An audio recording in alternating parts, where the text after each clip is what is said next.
Oil. In the news, we constantly hear that the world is running out of oil. This should mean that worldwide supply will be smaller and the price of oil will be higher. However, the opposite is happening.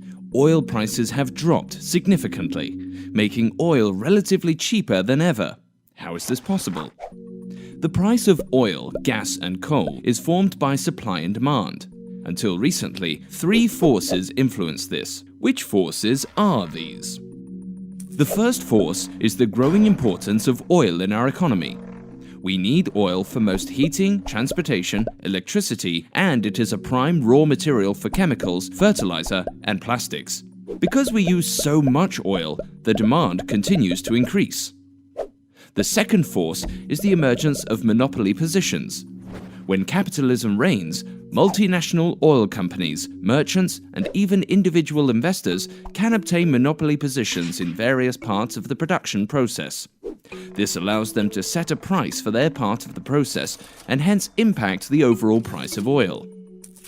The third force is the collection of geopolitical games being played in order to gain political power. An example is the nationalization of oil companies in a country, allowing the government to control production supply and impact the price of oil. So, these three forces have always determined the price of oil. At the end of the 20th century, a fourth force has entered the scene. Burning oil is one of the main causes of global warming. Therefore, alternative forms of self-renewing energy must replace oil as soon as possible. For this to happen, the price of oil should be higher and therefore fairer than it is now. This would make renewable sources more attractive to use. However, the price of oil still seems to be controlled by monopoly positions and geopolitical games. So who is playing these games, keeping the price so low? You might think that multinational oil companies like BP and Shell are in charge. In reality, there are many more national and international players in the oil game. One of these players is the OPEC, the Organization of the Petroleum Exporting Countries.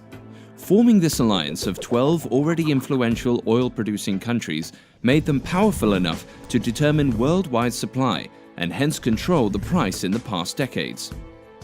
However, in recent years, other players have also become powerful. To try to swiftly defeat this competition, OPEC has opened its oil taps completely, greatly increasing supply. This caused the price to have fallen so dramatically lately.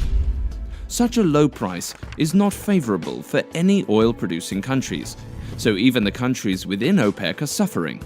Yet, founder Saudi Arabia persists in hope of defeating competitors and securing OPEC's dominance in the worldwide oil trade.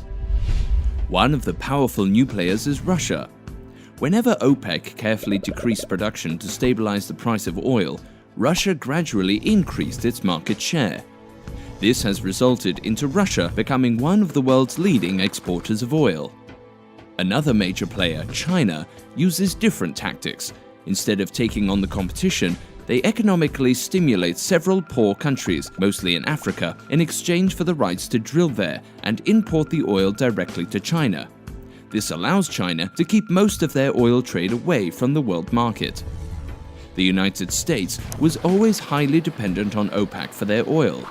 In recent years, they have made great strides in extracting shale oil and gas, which is expensive and potentially harmful for the environment. Taking these risks made the US less dependent on other parties. With all these new players in the oil game, it seems that OPEC is losing the power to determine the oil price.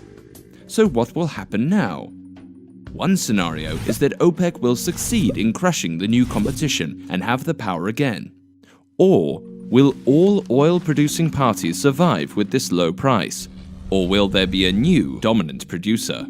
All these scenarios rely on geopolitical games being able to keep oil an attractive source of energy so that renewable energy sources don't stand a chance. But maybe the damage of oil on the environment will force oil to get a higher price, which would allow renewable energy sources to enter the market more rapidly. Is this just wishful thinking? Only time will tell.